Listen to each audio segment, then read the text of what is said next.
ఎడబాటు లేని గమనాన నిన్ను చేరుకున్న సమయాన నన్ను ఆదరించే ఘన ప్రేమ అపురూపమైన తొలి ప్రేమ ఏకమై తోడుగా ఊపిరే నీవుగా ఎవరు లేరుగా యేసయ్యా నీవేగా ఎవరు చూపించలేని ఇలలో నన్ను వీడిపోని ఎంతటి మనం చెల్లించుకుంటున్నాం. ఈ శ్రేష్టమైనటువంటి సమయము దేవుడు మనకు అనుగ్రహించినారు. మరి అందుని బట్టి మొదటిగా దేవాతి దేవునికి కృతజ్ఞతాస్తుతులు చెల్లించుకుంటున్నాం. మరి చదవబడినటువంటి వాక్య భాగంలో మన మూల వాక్యము ఇర్మియా గ్రంథము 29వ అధ్యాయము 13వ వచనము. మీరు నన్ను వెదకిన ఎడల పూర్ణ మనసుతో నన్ను గూర్చి విచారణ చేయునెడల మీరు నన్ను కనుగొందురు. చిన్న ప్రార్థన చేసుకొని మనం వాక్య భాగం ధ్యానంలోనికి వెళ్దాం. మహోన్నతుడా, మమ్మల్ని మిక్కిలిగా ప్రేమించిన మా ప్రియ పరలోకమందున్న పరమ తండ్రి, మీ పరిశుద్ధ నామానికి స్తుతులు స్తోత్రాలు చెల్లించుకుంటున్నామయ్యా. నాయనా, నిలబడిన నన్ను నీ సిలువు చాటున మరుగు చేసుకొని మీ నోటి బురగా మాత్రమే వాడుకోండి.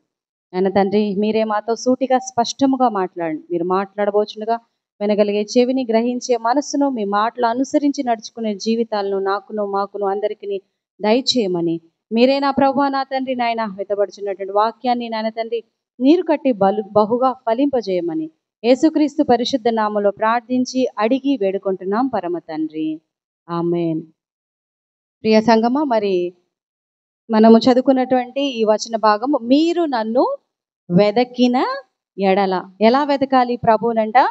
పూర్ణ మనసుతో మనము దేవుణ్ణి వెదకాలి. Seeking God with all your heart. పూర్ణ మనసుతో, పూర్ణ ఆత్మతో ప్రభువును మనము వెదకాలి. మరి ఏ రీతిగా మనము ప్రభువును వెతకచ్చు? మన లేఖన భాగాల నుండి మనము ధ్యానం చేసుకుందాము.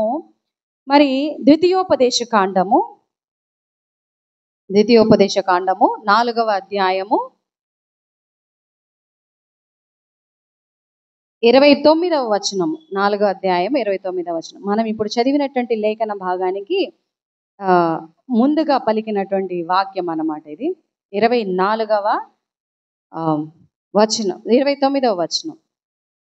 వారికిని వారి సంతానమునకును నిత్యమును క్షేమము కలుగునట్లు వారు నా యందు భయభక్తులు కలిగి నా ఆజ్ఞలన్నింటినీ అనుసరించు మనస్సు వారి కొండిన మేలు. మనము దేవుని యొక్క ఆజ్ఞలను, విధులను అనుసరించేటువంటి మనస్సు మనకు ఉండిన మేలు అని ప్రభువు సెలవిస్తున్నాడు. అందుకే మనము పూర్ణ మనస్సుతో మనము దేవుని ఏం చేయాలి? వెదకాలి. నేను ఇప్పుడు చదివినటువంటి వాక్య భాగము ద్వితీయోపదేశ కాండం 5వ అధ్యాయము 29వ వచనం. మరి మనము 4వ అధ్యాయము 29వ వచనం చూస్తే, అయితే అక్కడ నుండి నీ దేవుడైన యెహోవాను మీరు వెదకిన ఎడల నీ పూర్ణ హృదయముతోను నీ పూర్ణ ఆత్మతోను వెదకునప్పుడు ఆయన నీకు ప్రత్యక్షమగును. మనము దేవుని పూర్ణ మనసుతో వెదికితే బాగుండు, మేలు అని దేవాతి దేవుడు అనుకుంటున్నాడు. ఆయన ఆశపడుతున్నాడు. మరి ఆశపడుతున్నటువంటి మన ప్రాణాన్ని ఆయన తృప్తిపరుస్తున్నాడు. మరి ఆయన ఏ రీతిగా అయితే ఆశపడుతున్నాడో ఆయన ఆశించిన విధానములో మనము కూడా జీవించాలి. మరి ఆయన మన కోసం అన్నిటిని ఏం చేశాడు? సమకూర్చాడు కదా. సృష్టిని అంతటిని మన కోసము సృష్టించాడు, మానవుల కోసం. మరి సృష్టి అంతటిని కూడా నోటి మాట చేత ఆయన సృజించాడు. మరి మానవుని తన స్వరూపంలో ఇష్టముగా ప్రేమతో సృజించుకొని సమస్తాన్ని కూడా మానవునికి అప్పగించాడు. మీరు దీన్ని ఏలండి, దీన్ని మీరు అనుభవించండి, అభివృద్ధి పొందుకోండి, ఫలించండి, నాకు మహిమకరంగా జీవించండి. మరి మనము పూర్ణ మనసుతో దేవుని ఆరాధిస్తూ మనము ఆయనను ఏం చేయాలి? మహిమపరచాలి. మరి మనము దేవుణ్ణి ఎక్కడెక్కడ వెతకాలి, ఏ రీతిగా మనం ఆయన్ను కనుగొంటాం? మనం చదువుకున్నాం కదా, ఇర్మియా గ్రంథము 29వ అధ్యాయము 13వ వచనంలో, మీరు నన్ను వెదకిన ఎడల. ఎలా మనం వెతుకుతాం? మనము హృదయపూర్వకంగా దేవుని వెతికితే ఆయన ఎల్లప్పుడూ కూడా మనతో ఉంటాడు. ఆయన మనతోనే నివాసం చేయాలనుకుంటున్నాడు, మనతో సహవాసము చేయాలని ఆశపడుతున్నాడు. సీకింగ్ గాడ్ త్రూ ఫెయిత్, విశ్వాసము ద్వారా, విశ్వాసము కలిగి మనము దేవుణ్ణి ఏం చేయాలి? ఆరాధించాలి. ఆయన విశ్వాసముతో మనము వెదకితే ఆయన మనకేమవుతాడు? ప్రత్యక్షమవుతాడు. చూడండి, హెబ్రీయులకు రాసిన పత్రిక 11వ అధ్యాయము 6వ వచనం. హెబ్రీయులకు రాసిన పత్రిక 11వ అధ్యాయము 6వ వచనం. విశ్వాసమును బట్టి హనోకు మరణము చూడకుండానట్లు కొనిపోబడెను. అతడు కొనిపోబడక మునుపు దేవునికి ఇష్టుడై ఉండెనని సాక్ష్యము పొందెను. కాగా దేవుడు అతని కొనిపోయెను గనుక అతడు కనబడలేదు. విశ్వాసము లేకుండా దేవునికి ఇష్టుడయ్యుండుట అసాధ్యము. దేవుని యొద్దకు వచ్చువాడు ఆయన ఉన్నాడనియు తన్ను వెదుకు వారికి ఫలము దయచేయవాడనియు నమ్మవలెను కదా. ఈ వచన భాగము చాలా శ్రేష్టమైనది. అన్ని లేఖన భాగాలు శ్రేష్టమైనవి. అయితే విశ్వాసమును గూర్చి మరి ప్రభు ఎంత క్లియర్ కట్గా మనకి అర్థమయ్యేలాగా తెలియజేస్తున్నాడు. మరి మనమందరము కూడా దేవుడు అంటే ఆశతో, ఇష్టముతో వస్తున్నాం. మరి ఒక రకంగా చెప్తే అది మనకి ఎట్లా ఉంది? దేవుడు ఉన్నాడు అనే కదా. మరి ఆయన దగ్గరకు మనం వస్తున్నామంటే అది మనము ఉన్నాడా లేడా అనే డౌట్తో కాకుండా ఆయన ఉన్నాడు నిశ్చయం, అంతే. ఇంకక్కడ ఫుల్ స్టాప్, అంతే కదా.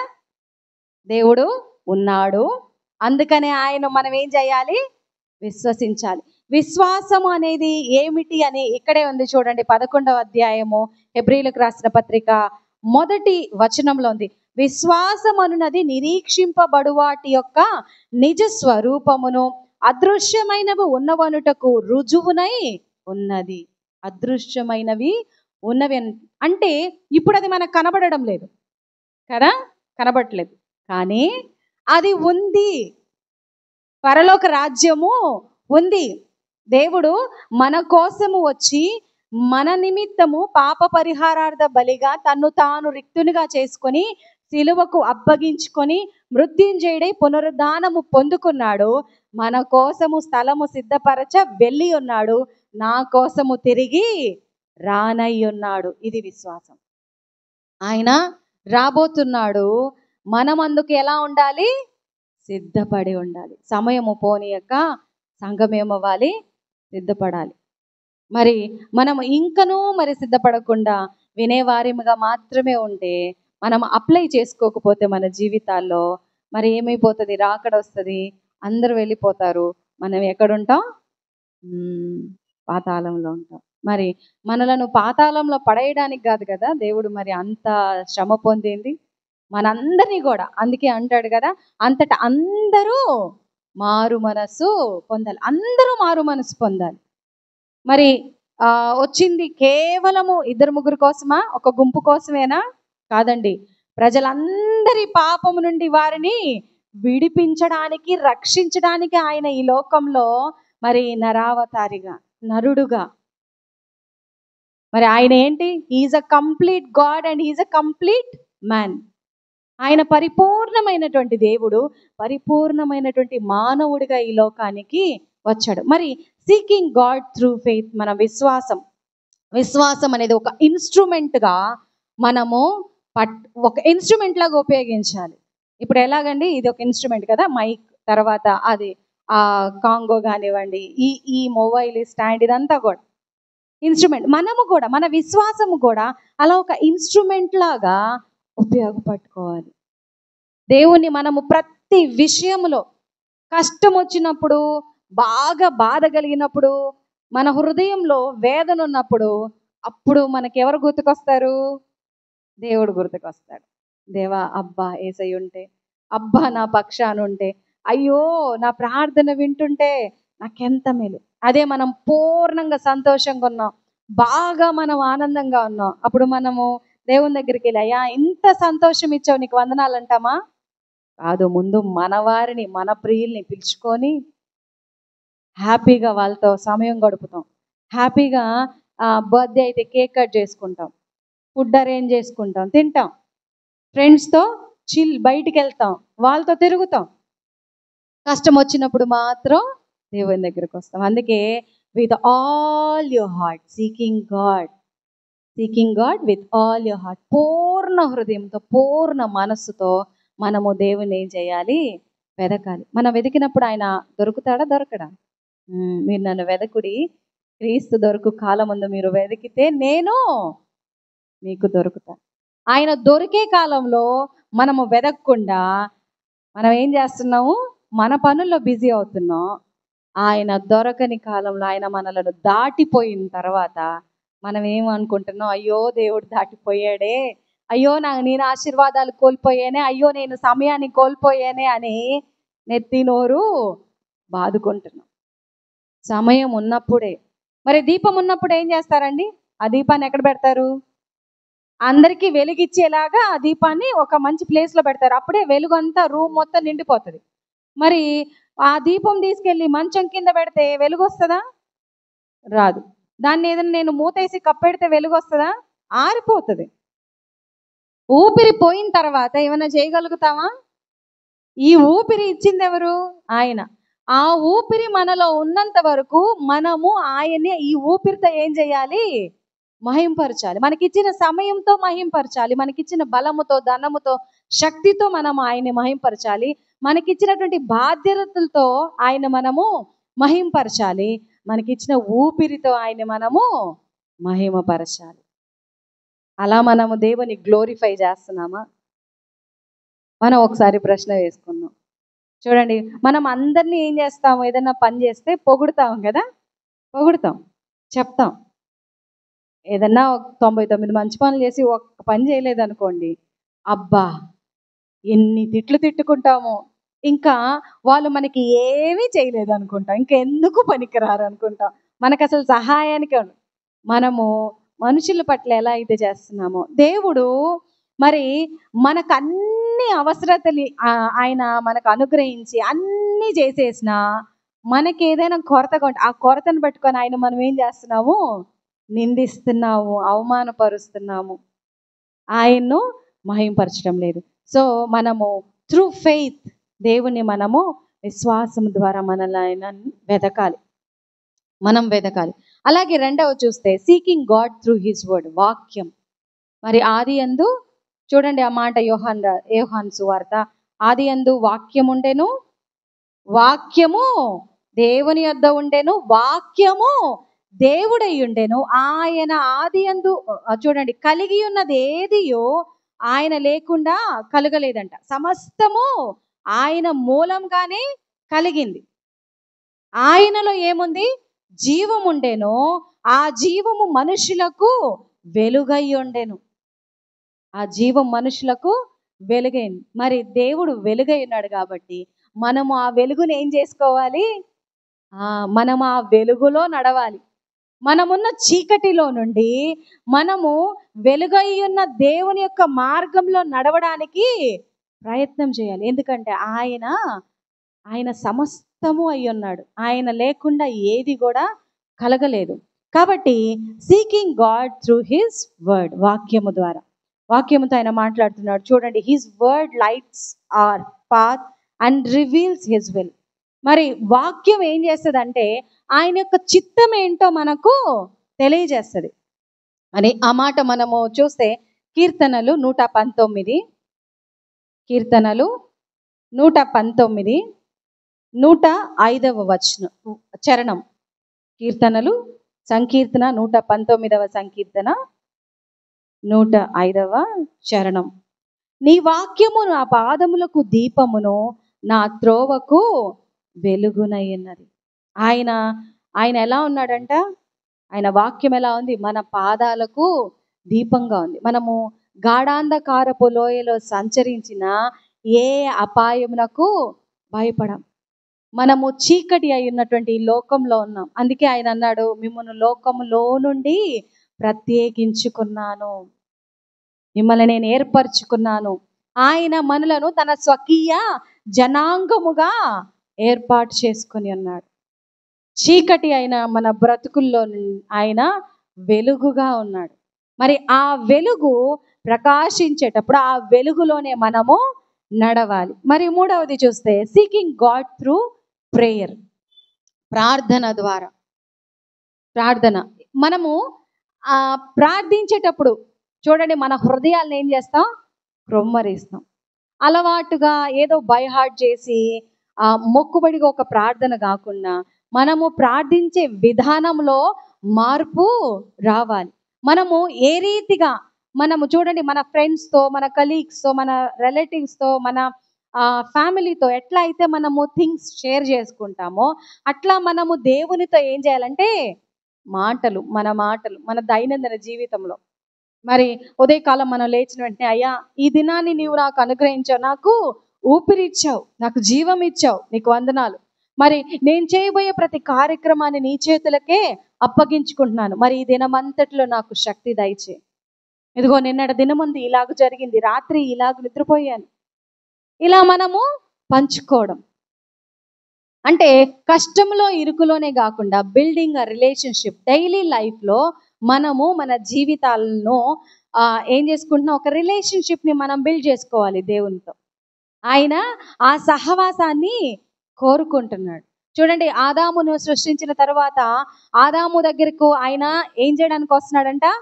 సహవాసం చేయడానికి వస్తున్నాడు. ఆదాముతో వచ్చి కూర్చొని మాట్లాడుతున్నాడు ఆయన. అయితే మరి వారు ఆజ్ఞ అతిక్రమించి పాపం చేశారు. అందుకే ఆ పాపమును పరిహరించడానికి ప్రభువు తానే ఈ భూమి మీదకు వచ్చి ఉన్నాడు. కాబట్టి ప్రార్థన తనకు చూడండి, కీర్తనలు 145వ సంకీర్తన, 145వ సంకీర్తన, Psalm 145 verse 18. తనకు మొరపెట్టు వారికందరికీ, తనకు నిజముగా మొరపెట్టు వారికందరికీ యెహోవా సమీపముగా ఉన్నాడు. తన యందు భయభక్తులు గల వారి కోరిక ఆయన నెరవేర్చును, వారి మొర ఆలకించి వారిని రక్షించును. చూడండి, తనకు నిజముగా మొరపెట్టే వారికి ఆయన ఎలా ఉన్నాడంట? సమీపంగా ఉన్నాడు. అందుకే యేసు దొరకు కాలమందు మనం ఏం చేయాలి? వెదకాలి. ఆయన యొక్క సమీపానికి మనము వెళ్ళాలి. ప్రార్థనలో ప్రభువును మనము వెదకాలి. మన యొక్క హృదయాలను ప్రభువులో కృమ్మరించుకోవాలి, ఆయన సన్నిధిలో కృమ్మరించుకోవాలి.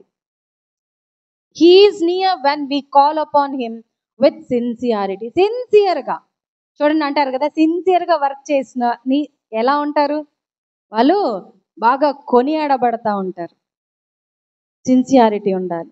మన పనిలో సిన్సియారిటీ ఉంటే మనల్ని జనాలు ఏం చేస్తారంటే పొగుడుతారు కదా, అమ్మ మంచివాడు, మంచిగా యథార్థంగా ఉన్నాడు. అప్పుడు ఎవరు మహింపరచబడతారు?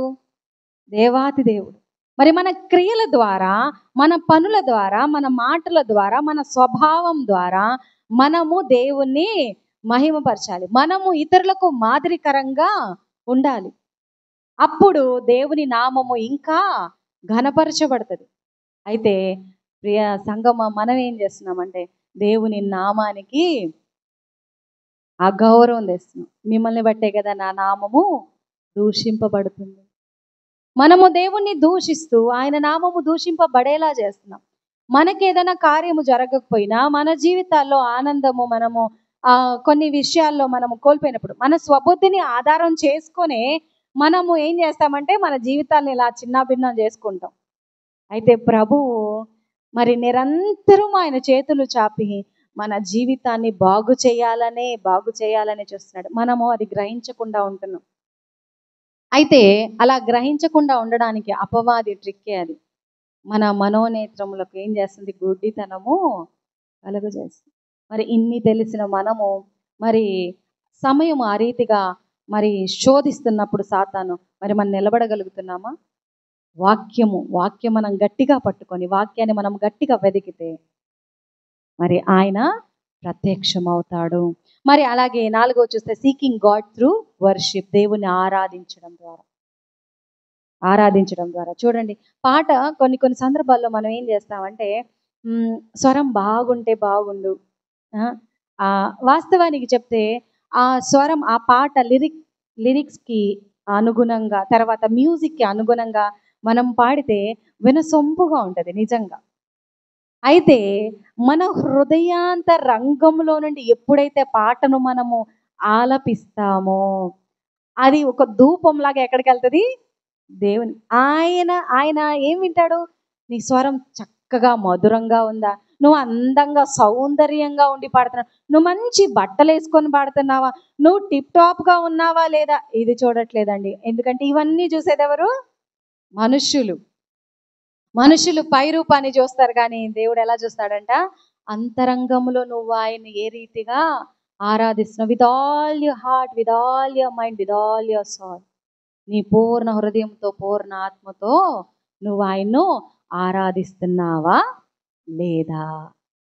అందుకే వర్షిప్ చేసేటప్పుడు మీ హృదయాన్ని ఏం చేయండి? కృమ్మరించండి, ఆరాధించండి. ఆ పాటల్లో భావం చూడండి. ఆ భావం మనకి ఎప్పుడు కనెక్ట్ అవుతుంది అంటే, చాలా వరకు మనము దుఃఖంలో బాధలో ఉన్నప్పుడు ఆ యొక్క భావము అది మన హృదయానికి ఏమవుతుంది? హత్తుకుంటుంది. అలా హత్తుకున్నప్పుడు మనము మైమర్చిపోయి అప్పుడు వస్తాం ప్రభువుని నిజంగా ఆరాధించడానికి. మరి ఇలా నిజంగా ప్రతిరోజు ఆరాధించాలి, మన యొక్క హృదయాన్ని కృమ్మరిస్తూ ఉండాలి ఆయన సన్నిధిలో.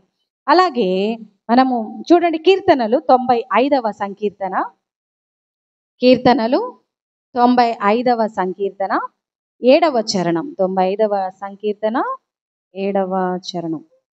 రండి నమస్కారము చేసి సాగిలపడదము, మనలను సృజించిన యెహోవా సన్నిధిని మోకరించుదము. నేడు మీరు ఆయన మాట అంగీకరించిన ఎడల ఎంత మేలు. మేలు ఎవరికి? దేవునికి కదా. మనం మోకరిస్తే దేవునికి మేలు కలిగిద్ది, అవునా కాదండి? మనము మోకరిస్తే మేలు మనకు కలిగిద్ది, మనము ప్రార్థన చేస్తే మేలు మనకు కలిగిద్ది, మనము ఆరాధిస్తే మేలు మనకు కలిగిద్ది, మనము విశ్వాసంలో స్థిరపడి దేవుణ్ణి వెతికితే మేలు మనకు కలిగిద్ది, మన జీవితానికి కలిగిద్ది. చాలా మంది ఏమనుకుంటారంటే దేవునికి ఏదో ఎహసాన్ చేస్తున్నట్టు, అంటే దేవునికే ఏదో ఉపకారం చేస్తున్నట్టు కదా. మరి నాకైతే తెలియదు, కానీ చాలా మంది, మరి ఇక్కడ కూర్చున్న వాళ్ళు ఎంతమంది ఈ ఫీలింగ్తో ఉన్నారు నాకైతే తెలియదు, కానీ మన పాలెంలో అయితే ఆ బిడ్డలు చాలా మంది విశ్వాసులు ఆ రీతిగా ఉంటారు. కొంతమంది ఎలా ఫీల్ అవుతారంటే, నేను కొంతమందిని గురించే చెప్తున్నా, ఎట్లా ఉంటారు? నేను దేవుని సన్నిధానంకి వస్తున్నా, అదే చాలా గొప్పది, నేను పాట పాడాలనుకుంటున్నా, అదే చాలా గొప్పది, నేను ప్రార్థన చేయాలనుకుంటున్నా, అదే చాలా గొప్పది అని అనుకుంటా ఉంటారు. కాదండి, ఆయన అన్నాడు, ఈ రాళ్లతో కూడా బిడ్డలను పుట్టించగలను కదా. ఆయనకు సమస్తము సాధ్యము, ఆయన లేకుండా ఏది కలుగలేదు. కాబట్టి మనల్ని మనము హెచ్చించుకుంటే ఆబ్వియస్గా మనం ఏమైపోతాము? తగ్గిపోతాం. మనము దేవుని నామాన్ని హెచ్చించే కొలది ఆయన మనలను ఏం చేస్తాడు? హెచ్చిస్తాడు. నీవు నన్ను ప్రేమిస్తే, నీవు నన్ను ఘనపరిస్తే, నేను నిన్ను ఘనపరుస్తాను, హెచ్చిస్తాను. మరి ప్రియ సంగమా, మరి మనం అలా ఉన్నామా? మనము దేవునికి ఉపకారం చేస్తున్నామని ఫీల్ అవుతున్నామా? మరి మనము మోకరించి ప్రార్థించి మనము ఆరాధిస్తే మనకు మేలు కలిగిద్దనే స్థితిలో మనము ఉన్నామా అనేది మనము ప్రశ్న వేసుకోవాలి. సో 5వది చూస్తే సీకింగ్ గాడ్ త్రూ ఒబీడియన్స్, విధేయత.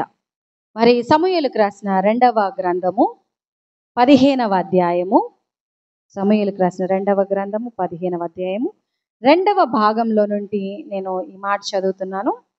ఆలోచించుము, ఏముంది అక్కడ? 15వ అధ్యాయము 22వ వచనం. ఆలోచించుము, బలులు అర్పించుట కంటే ఆజ్ఞ గైకొనుటయు, పొట్టేళ్ల క్రొవ్వు అర్పించుట కంటే మాట వినుటయు శ్రేష్టము. చూడండి, సమూయేలుకు రాసిన మొదటి గ్రంథం అండి. మొదటి గ్రంథం 15వ అధ్యాయము 22వ వచనం. సమూయేలుకు రాసిన మొదటి గ్రంథము 15వ అధ్యాయము 22వ వచనం. ఆలోచించండి, మీరు ఈ విషయం గురించి ఆలోచించండి.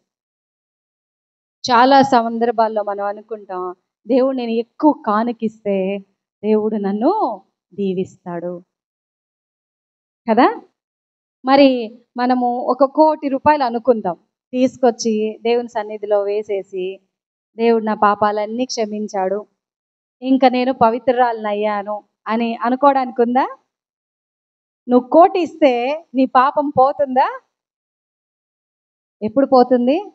ఎప్పుడైతే నీవు పాపివని గ్రహించి ఆయన మాత్రమే నీ పాపములకు పరిహారము చెల్లించాడని, ఆయన ద్వారానే రక్షణ కలిగిందని నీవు గ్రహించి పశ్చాత్తాపం పొందుకొని ఆయన దగ్గరకు వస్తావో ఆ క్షణం, ఆ మరుక్షణమే నీకు రక్షణ వచ్చింది.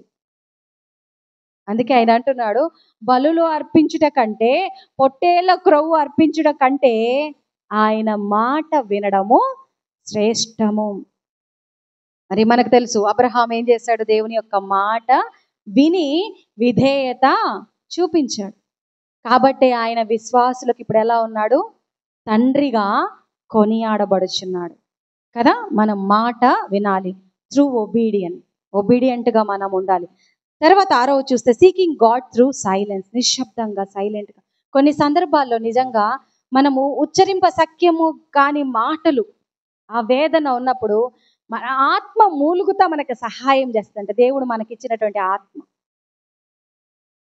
మనము పెద్ద పెద్ద మాటలు వల్లించాల్సిన పని లేదండి. దేవుని వెదకడానికి ఆయన సన్నిధానంలో కూర్చొని మోకరించి, లేదా మోకరించలేని వారు కూర్చొని మరి మౌనంగా మీరు వినండి, వినడానికి ప్రయత్నించండి. ఆయన మాట్లాడతారు. మన వాక్యం ద్వారా వెతికాము, ప్రార్థన ద్వారా వెతికాము, విశ్వాసం ద్వారా వెతికాము. మరి మనము ఇప్పుడు సైలెంట్గా ఆయన మాటలు వినడానికి ఆయన సన్నిధానంలో కూర్చున్నప్పుడు ఆయన మనతో మాట్లాడతాడు. చూడండి, ఆ మాట మనము కీర్తనలు 46 సంకీర్తన, 46వ సంకీర్తన 10వ చరణం. 46వ సంకీర్తన 10వ చరణం. ఊరకుండిడి, నేనే దేవుడనని తెలుసుకొనుడి, అన్యజనులలో నేను మహోన్నతుడనగుదును, భూమి మీద నేను మహోన్నతుడనగుదును. ఎలా ఉండాలంట? ఊరకుండుడి, మౌనంగా. ఆనాడు ఇశ్రాయేలు ప్రజలు మరి ఆ సముద్రం, ఎర్ర సముద్రం మరి దాటేటప్పుడు వారు భయపడతా ఉన్నారు. వెనక ఫరో సైన్యం వస్తుంది, ముందు ఎర్ర సముద్రం ఉంది. అప్పుడు ఆయన అన్నాడు, ఊరకుండి, you just wait upon the Lord, just be silent, be still, సైలెంట్గా ఉండండి. కొన్ని సందర్భాల్లో మాటలు, పాటలు ఏం అవసరం లేకుండానే ఆ సైలెన్స్లోనే ప్రభువు మనతో మాట్లాడతాడు. Silence. In stillness we hear his gentle whisper. ఆయన యొక్క ఆ జెంటిల్ విస్పర్ మనకు తాకుతుంది అన్నమాట. ఆయన ఏ రీతిగా అయితే మనం కష్టాల్లో ఇరుకుల్లో ఉంటాం, ఆయన మనల్ని శోధించేవాడు కాదు. ఎందుకంటే ఆయన శోధింపబడ్డాడు, అది ఆయనకు తెలుసు. కాబట్టి ఆయన మనలను శోధింపడు, పరీక్షిస్తాడు. శోధనకి పరీక్షకు చాలా తేడా ఉంది. మరి 7వదిగా చూస్తే సీకింగ్ గాడ్ త్రూ ఫెలోషిప్, సహవాసం చేయడం ద్వారా. మరి మత్తయి సువార్త 18వ అధ్యాయము, మనం ముగింపులోకి వెళ్తున్నాం. మత్తయి సువార్త 18వ అధ్యాయము 20వ వచనం. మత్తయి సువార్త 18వ అధ్యాయం 20వ వచనం. ఏలయనగా 2-3 కూడి నా నామమున ఎక్కడ ఉంటారో నేను వారి మధ్య ఉందును. ఏలయనగా 2-3 నా నామమున ఎక్కడ కూడి ఉందరో అక్కడ నేను వారి మధ్య ఉందును. ఫెలోషిప్ చేయాలి, సహవాసం చేయాలి. మనము దేవుని యొక్క సన్నిధికి, దేవుని యొక్క ఆవరణంలోనికి రావాలి.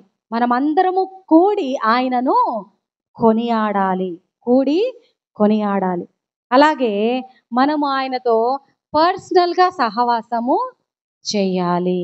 పర్సనల్గా మనం ఆయనతో సహవాసం చేయాలి, ఆయనతో మాట్లాడాలి. మన డైలీ లైఫ్, మన రొటీన్ ఏంటిదో మనం ఆయనతో పంచుకోవాలి. అలాగే 8వ చూస్తే సీకింగ్ గాడ్ త్రూ సర్వీస్, సేవ చేయడం ద్వారా ఇతరులు. మరి మన సహాయము చాలా మందికి అవసరం ఉంటుంది. చూడండి, ప్రార్థించే పెదవులతో పాటు సహాయం చేసే చేతులు. ప్రభువు మనలను ఇచ్చే చేతులుగా ఆశీర్వదిస్తున్నాడు. మనము అందుకే ఆయన చెప్తాడు కదా, నీ దగ్గర రెండు ఉంటే ఒక్కటి ఉంటే రెండు సగాలు చేసుకొని ఇవ్వనట్లేదు, రెండు అంటే దాని అర్థమైంది, సమృద్ధిగా నీకు ఇస్తాను, నీకు అవసరం అయిన తర్వాత నీకు ఉండంగా అందులో నువ్వు ఇతరులకు హెల్ప్ చేయి. మరి ఎవరైనా సహాయము మన దగ్గర ఉన్నప్పుడు, ఎవరైనా మనల్ని అడిగినప్పుడు మనం ఏం చేయకూడదు, మొహము చాటుకోకూడదు. ఆ రీతిగా మనము ఉండకూడదు. చూడండి, మత్తయి రాసిన సువార్త 25వ అధ్యాయము 40వ వచనం చూస్తే, 25వ అధ్యాయము 40వ వచనము. అందుకు రాజు, మిక్కిలి అల్పులైన ఈ నా సహోదరులలో ఒకనికి మీరు చేసితిరి గనుక నాకు చేసితిరని నిశ్చయముగా మీతో చెప్పుచున్నానని వారితో అనేను. దేవుని పేరిట గిన్నెడు చన్నీళ్ళు ఇస్తే ఆయన నిజంగా దేన్ని అంత ఈజీగా ఇచ్చాడు. మీరు ఇచ్చేశారు కదా అని నన్ను ఊరుకోడంట. ఆయన అంటే మనం ఎవరికైనా పేదగా ఉన్న వారికి మనం సహాయం చేస్తే ఆయనకు మనం అప్పు ఇచ్చినట్లు, మరి ఆయన రుణం ఉంచుకోడు కదా. ప్రియ సంగమం, మనం కూడా గమనించుకోవాలి, మనం ఎందులో అచ్చి ఉండకూడదు. ఎందులో, ఎవరి దగ్గర, ఒక్క దాంట్లోనే మనం అచ్చి ఉండాలి. ఎందులో, ఒక్క ప్రేమలో మాత్రమే మనము అచ్చి ఉండాలి. ప్రేమించుకోవాలి, ఒకరినొకరు మనము ప్రేమించుకోవాలి. కాబట్టి మరి ఇక్కడ ప్రభు ఏమంటున్నాడంటే, నేను మీ ఇంటి దగ్గరకు వచ్చాను, దాహానికి నీళ్ళు అడిగాను, నువ్వు ఇవ్వలేదు. అప్పుడు కొంతమంది అంటారంట, ఏమని, నువ్వెప్పుడు వచ్చావయ్యా, ఈ పేదవారిలో ఎవరినైనా నా పేరిట నువ్వు చేర్చుకుంటే నీవు నన్ను చేర్చుకున్నట్టే. అందుకే సహాయపడాలి. సేవ చూడండి, బయటకు వెళ్ళి ఒకవేళ మనము సహాయం చేయలేకపోతే, మనము ఆత్మల్ని రక్షించేటువంటి భారము, ప్రార్థన, అవసరత, సహాయం మనం ఎవరి కోసం చేస్తున్నామని వాళ్ళకి తెలియదు, కానీ మనం ఇతరుల గురించి ఏం చేస్తున్నాము, దేవునికి విజ్ఞాపన చేస్తున్నాం. సంఘంలో చిన్న చిన్న పని ఏదైనా అది సేవ చేయడమే. అలాగే మనలను ప్రేమించే వారినే కాదు, మనమంటే ఎవరికో తెలియకపోయినా ఒకవేళ చేయగలిగిన స్థితిలో ఉంటే మనము పేరు చెప్పకుండా సహాయం చేయొచ్చు. అందుకే అన్నారు కదా, నీవు కుడి చేత్తో వేసేటువంటిది ఎడమ చేతికి కూడా తెలియకూడదు. మరి మనము ఆ రీతిగా మనము సేవ చేస్తే, సేవలో కూడా ప్రభు మనకు తోడై ఉంటాడు. మనము సేవ చేస్తూ కూడా, we meet Christ when we serve others with love. మనము దేవుని కలుసుకుంటామంట. మనము దేవుని ఆ రీతిగా వెతికినప్పుడు ప్రేమ ఆయన మనకిచ్చాడు. ఆయన మనల్ని కూడా ప్రేమించాడు కదండి, అందుకే మనకి సమస్తాన్ని సమకూర్చాడు. మరి ఆయన ఇచ్చిన దాన్ని మనకిస్తే ఆయన తిరిగి అంతకు రెట్టినంతలుగా మనకు దయచేస్తాడు. సో మన డైలీ జర్నీలో మనము ప్రార్థన ద్వారా, విశ్వాసము ద్వారా, వాక్యము ద్వారా, ఫెలోషిప్ ద్వారా, వర్షిప్ ద్వారా మనము దేవుణ్ణి వెతుకుతూ ఉంటే ఆయన మనకు ప్రత్యక్షం అవుతాడు. మనకు ఆయన ఏమవుతాడు, ప్రత్యక్షం అవుతాడు. మనం ఆయనను కనుగొంటాం అన్నమాట. సో మనం ఇప్పుడు చర్చించుకున్నాం ఎన్ని అంశాలు, 8 అంశాలు. మరి చెప్పగలుగుతారా, 1, 2 అయినా చూద్దాము. మొదటిది విశ్వాసం కదా, విశ్వాసంతో మనము దేవుణ్ణి వెతకడం. తర్వాత వాక్యము చదివి ఆయన చిత్తాన్ని మనము తెలుసుకోవడం. తర్వాత ప్రార్థనలో మన హృదయాన్ని ఆయనతో పంచుకోవడం. తర్వాత ఆజ్ఞలకు లోబడుతూ, అంటే విధేయత చూపుతూ, విధేయతతో మనం ఆయన్ను వెదకడం. తర్వాత ఇంకొకటి, నిశ్శబ్దంలో ఆయన స్వరాన్ని మనము వినడానికి కూర్చోవడం ఆయన సన్నిధానంలో. తర్వాత వ్యక్తిగత సహవాసము కలిగి మనము ఉండడం, అలాగే సంఘ సహవాసంలో మనము ఏకీభవించడం.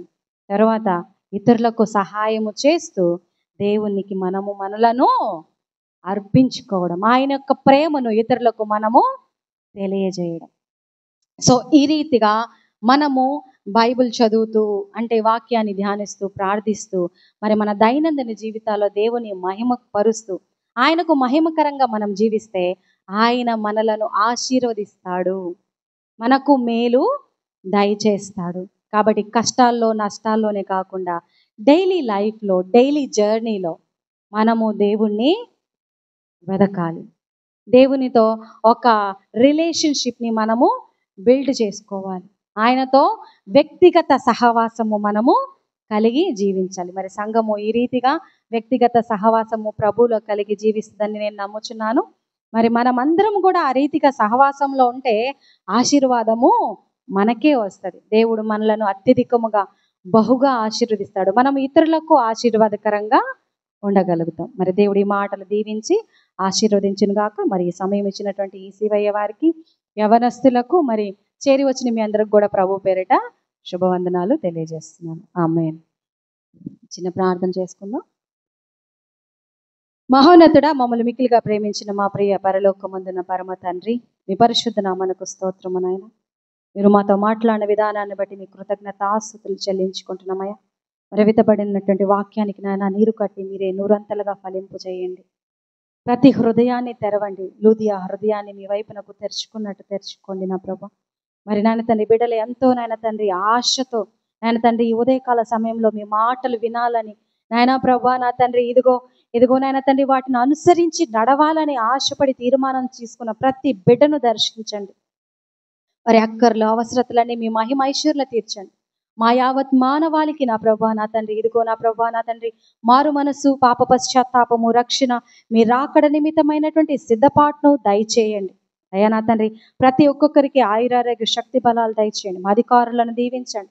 మా రాష్ట్రాన్ని, మా జిల్లాని, మా భారతదేశాన్ని దీవించండి. ఆ ప్రపంచ దేశాల్లో శాంతిని, సమాధానాన్ని అనుగ్రహించండి. అయ్యా మేమందరము కూడా నా ప్రభువా నా తండ్రి ఆత్మతో సత్యముతో మిమ్మల్ని ఆరాధిస్తూ ఆత్మలో అన్ని విషయాల్లో ఫలించి నా ప్రభా మిమ్మల్ని మహిమపరుస్తూ జీవించే కృప మా అందరికీ దయచేయమని యేసుక్రీస్తు పరిశుద్ధ నామంలో ప్రార్థించి అడిగి వేడుకుంటున్నాం పరమ తండ్రి. ఆమేన్. పరలోకమందున మా తండ్రి,